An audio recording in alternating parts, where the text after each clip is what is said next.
کریم بخش وہاں سے خوشی خوشی واپس آیا جیسے اس کے سارے معاملے حل ہو گئے ہوں۔ کریم بخش نے جادو خان کے ہاتھ پر ہاتھ رکھتے ہوئے کہا، جادو خان تم واقعی بہت اچھے آدمی ہو۔ اگر میرا کل یہ مسئلہ بابا نے حل کر دیا تو پھر مان جاؤں گا کہ تم واقعی جادو خان ہو۔ جادو خان مسکراتے ہوئے، صاحب جی پھر ہمیں بھی کچھ انعام سے نواز دیجیے گا۔ کریم بخش کی خوشی تھوڑی سی مدھم ہوئی۔ ہاں ہاں کیوں نہیں، اچھا چلو کچھ سناؤ تو صحیح آج، اپنی آواز کا جادو جگاؤ۔ جی صاحب جی، میں آپ کو انڈیا کی ایک شاعرہ کی ایک غزل کے چند شعر سناتا ہوں، شعر آگے پیچھے ہو جائیں تو معذرت۔ اچھا ٹھیک ہے، جو بھی ہیں سناؤ۔ جو خاندانی رئیس ہیں وہ مزاج رکھتے ہیں نرم اپنا، تمہارا لہجہ بتا رہا ہے تمہاری دولت نئی نئی ہے، ذرا سا قدرت نے کیا نوازا کہ آ کے بیٹھے ہو پہلی صف میں، ابھی سے اڑنے لگے ہوا میں، ابھی تو شہرت نئی نئی ہے۔ کریم بخش کو لگا کہ جادو خان اس کو چوٹ لگا رہا ہے، اس لیے فوراً بولا، جادو خان اپنی پنجابی میں کچھ سناؤ یار، اس کا تو اپنا ہی مزہ ہے۔ جادو خان کا بھی آج موڈ نہیں بن رہا تھا، کہنے لگا، صاحب جی چھوڑیں، کوئی اور بات کرتے ہیں۔ کریم بخش، اچھا یہ بتاؤ تمہارے بیوی بچے؟ ایک بیٹا اور دو بیٹیاں ہیں۔ کریم بخش سر ہلاتے ہوئے، اچھا ماشاءاللہ۔ یہ بتاؤ تم سیٹھ صاحب کے ہاں کب سے ملازم ہو؟ جادو خان بولا، یہ کوئی 10 سال سے زیادہ عرصہ ہو گیا ہے۔ کریم بخش، سیٹھ صاحب کا مزاج بڑا سخت معلوم ہوتا ہے، تم ان کے ساتھ کیسے گزارا کر لیتے ہو؟ جادو خان نے سوالیہ انداز سے کریم بخش کو دیکھا، صاحب جی کام تو کرنا ہے، پھر جہاں بھی جس کے پاس بھی کریں گے، سختیاں اور برا بھلا سننے کو ملتا ہی ہے، لیکن گزارا کرنا پڑتا ہے۔ ہم کو اپنی قسمت سے گلہ نہیں ہے، اس لیے کہ پچھو ٹیک جو ہووے اپنا دی، بندہ ہر ازمیش نبھاویندے، وت بھک تس نال وی مردا نہیں، ڈنگ غربت نال نبھاویندے، جے کاوش پیار دی آس ہووے، ہر ہک تکلیف پچاویندے، کوئی دکھ انسان تے ڈاڈھا نہیں، بس غم سجنا دا کھاویندے۔ کریم بخش بولا، واہ جادو خان کمال کہتے ہو، سمجھ نہیں آتی تمہارا دل نرم، چہرہ سخت اور نام عجیب کیوں ہے؟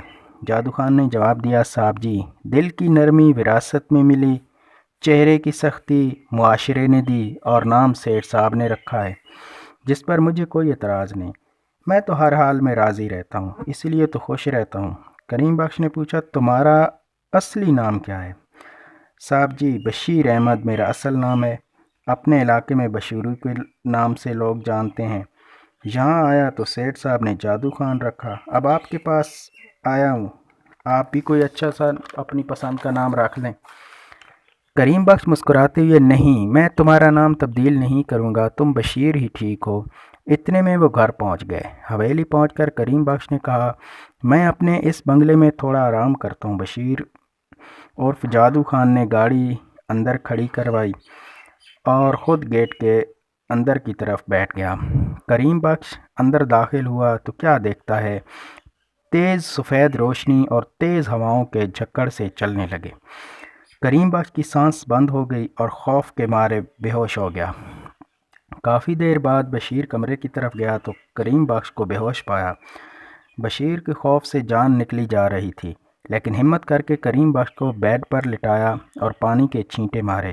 تھوڑی دیر بعد کریم بخش کو ہوش تو آ گیا، لیکن مارے خوف کے اس کی زبان بند ہو گئی تھی اور وہ کچھ بول نہیں پا رہا تھا۔ کافی کوشش کے بعد جب ناکام ہوا تو سیٹھ آباد کو کال کر کے بتایا۔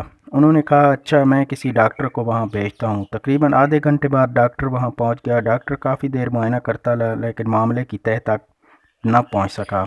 آخر چند میڈیسن دے کر اور آرام کا مشورہ دیا اور وہاں سے چل نکلا۔ بشیر نے کافی سوچ کے بعد کریم بخش کو گاڑی میں ڈال کر عامل بابا کے پاس لے جانے کا فیصلہ کیا۔ عامل بابا کی کوشش سے کریم بخش پوری طرح ہوش میں آ گیا اور بولنے بھی لگا، لیکن اس نے اپنے ساتھ ہوئے معاملہ کسی کو نہ بتایا، صرف اتنا کہا مجھے کچھ سمجھ نہیں آئی۔ عامل بابا نے کہا میں تمہارے ساتھ چلتا ہوں لیکن میں ارجنٹ کیس کے ڈبل پیسے لیتا ہوں۔ 20,000 روپے جمع کراؤ اور گاڑی کا بندوبست کرو، پھر چلتے ہیں۔ بشیر احمد نے کہا آپ ہمارے ساتھ چلو، آپ جو مانگو گے دوں گے۔ عامل بابا نے اپنے شاگرد خاص سے کہا جانے کی تیاری کرے اور پھر عامل بابا بشیر احمد اور کریم بخش کے ساتھ چل پڑا۔ تمام راستے اپنا وظیفہ کو پڑھتا رہا۔ وہ جیسے ہی مین گیٹ سے اندر داخل ہوئے گیٹ اندر سے خود بخود بند ہو گیا۔ سب پر ایک خوف طاری ہو گیا۔ اب گھر کا دروازہ کھولنے میں کسی کی ہمت نہ ہوئی۔ سب کی نظریں عامل بابا کی طرف اٹھ گئیں، ان کو بھی جیسے سانپ سونگھ گیا۔ شاگرد خاص کی طرف دیکھا جس نے عامل بابا کے سامنے ہاتھ جوڑ لیا، مجھے معاف کر دیں۔ آخرکار بابا نے خود ہمت دکھائی، دروازہ تیزی سے کھلا اور بابا کے اندر داخل ہوتے ہی دروازہ خود بخود بند ہو گیا اور انتہائی خوفناک چیخیں حویلی کے اندر سے گونج اٹھیں۔ سب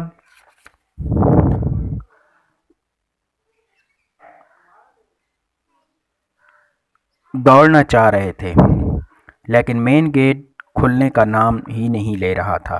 کچھ دیر بعد دروازہ خود ہی کھل گیا۔ عامل بابا فرش پر بے ہوش ہو پڑے تھے، ان کی دونوں ٹانگوں میں خون بہہ رہا تھا، لیکن لگتا ہے جیسے کلہاڑی سے وار کیے گئے ہوں، لیکن اندر تو کوئی نہ تھا، البتہ کلہاڑی پڑی تھی۔ یہ دیکھ کر سب کی سانس رکی ہوئی تھی، کسی میں ہمت نہ تھی کہ وہ عامل بابا کی خبر لے سکے۔ آخر بشیر احمد نے ڈرتے ڈرتے مین گیٹ کھولنے کی کوشش کی لیکن وہ ابھی تک بند تھے۔ باقی سب تو خوف سے ہل بھی نہیں پا رہے تھے۔ آخر سب نے ایک دوسرے کے ہاتھ مضبوطی سے پکڑ لیے اور عامل بابا کی طرف چلے ڈرتے ڈرتے ان کے قریب پہنچ گئے، پھر احتیاط سے ان کو اٹھا کر باہر لانے لگے۔ جب دروازے سے باہر آ گئے تو پھر ایک چیخ سنائی دی اور خوفناک آواز میں سب کے لیے ایک پیغام آیا، اس گھر سے چپ چاپ چلے جاؤ، دوبارہ یہاں نظر آئے تو پھر کہیں نظر نہیں آؤ گے۔ اتنے میں دروازہ بند ہو گیا اور مین گیٹ کھل گیا۔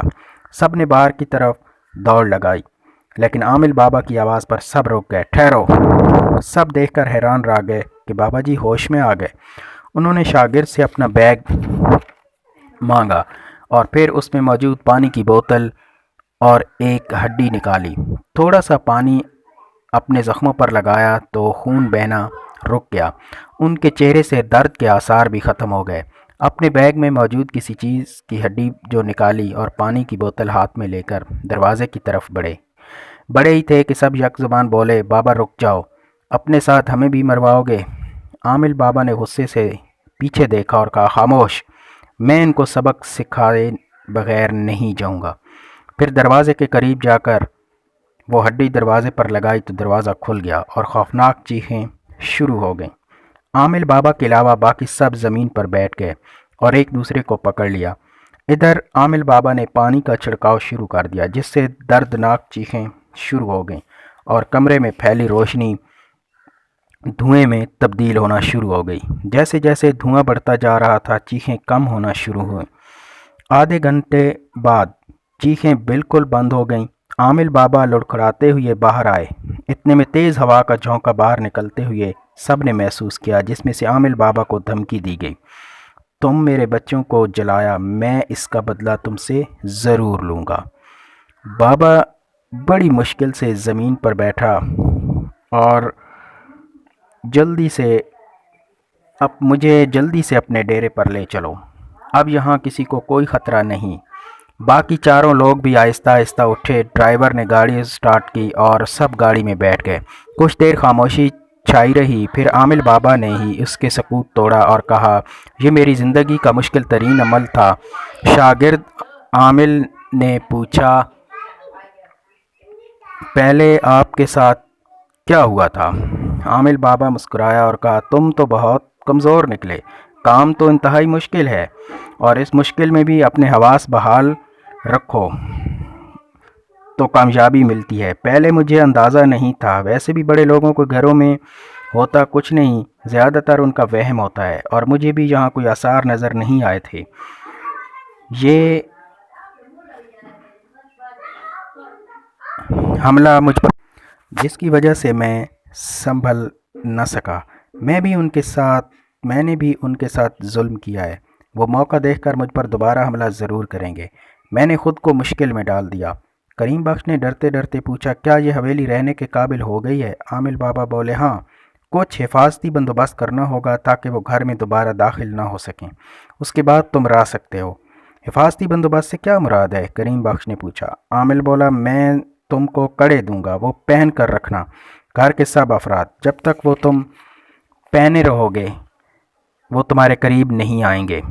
کتنے لوگ ہو گھر کے؟ کریم بخش بولا، جی 3 لوگ۔ عامل بولا، ٹھیک ہے، پھر 30,000 کا مزید بندوبست کرو اور 2 دن بعد آ کر وہ کڑے لے جانا۔ کریم بخش پریشانی کے عالم میں بولا، جناب رقم کچھ زیادہ نہیں ہو گئی؟ عامل سخت لہجے میں بولا، کام بھی تو دیکھو، اور میں نے کون سا تمہاری منت کی تھی کہ میرے پاس آؤ؟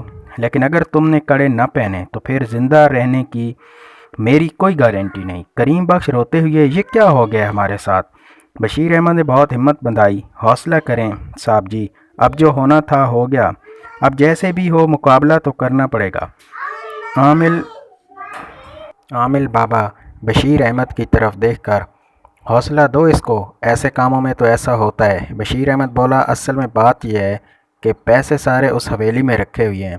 عامل بابا، کچھ نہیں ہوتا، اب جا کر اٹھا لو، جو چوٹ میں نے اس کو لگائی ہے نا، اب وہ 2 دن تک ادھر کا رخ نہیں کرے گا، تم اٹھا لو۔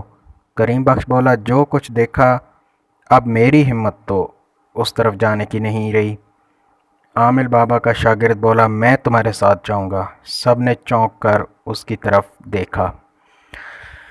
کہانی کو لائک ضرور کیجیے گا، اور اگر آپ نے چینل ابھی تک ہمارا سبسکرائب نہیں کیا تو ضرور کریں تاکہ اگلی قسط کا فوری نوٹیفیکیشن آپ کو مل سکے۔ اس کے لیے بیل آئیکن کو لازمی دبا دیں۔ شکریہ۔